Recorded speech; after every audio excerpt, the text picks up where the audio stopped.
faculty. It's very clear from what's on stage that you're doing an extraordinary job.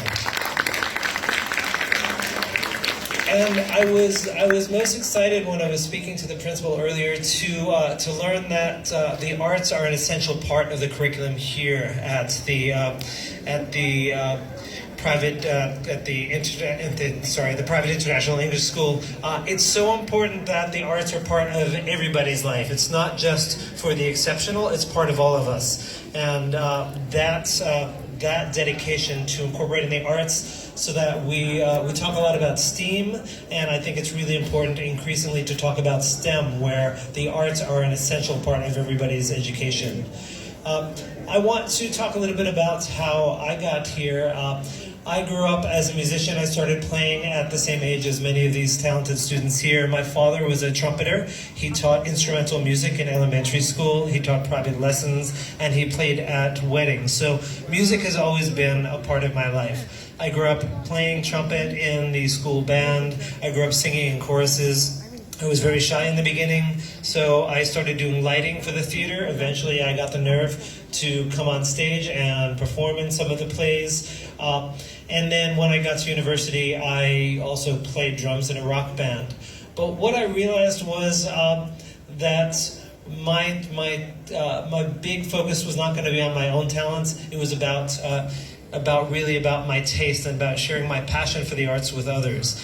Even in high school, I had a habit of having friends over, and I would put on a song. I'd say, "You need to listen to this song." Before that song was over, I would put on another song and say, "Oh, no, wait, you need to listen to this song." And what I've realized is I've made that passion my life. I joke that my job now is to impose my taste on other people, and I think it's really important to share that passion, to share the creativity, and in my case, to really support the work of incredibly talented artists who have so much to give to the world.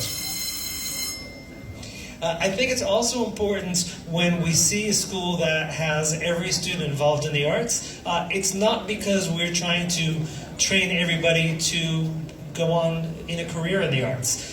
It's so essential to have an appreciation for the arts, to learn how to be in an audience, to gain from being in an audience, and it's like sports. There are the things that you learn from participating in a band, that you experience by participating in a dance company or being in a play.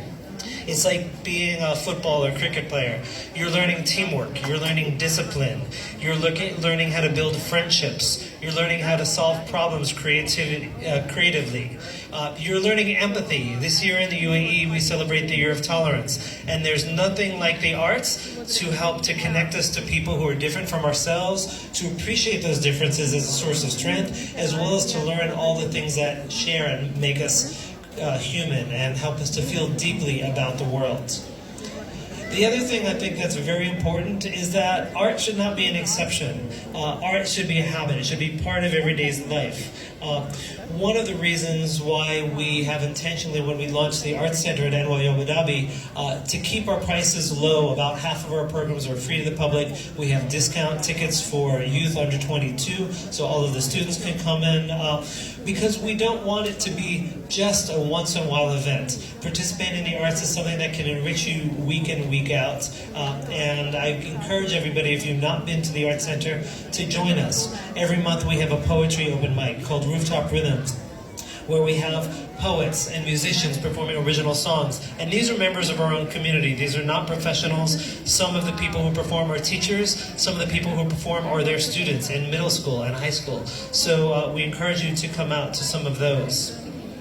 The other thing that I wanted to just talk about is on our catalog, we have a tagline that we created this year, which is "Come Curious, Leave Inspired." I think one of the reasons why we did that is I think it's very important for people to understand that when you experience art, you don't need to like everything you hear. Not everything will be speaking to you in the same way. But what's important is to understand why, to listen with a critical ear, to watch with a critical eye, to decide your taste. Why do you like it? What works about it? What doesn't work about it? What was done well?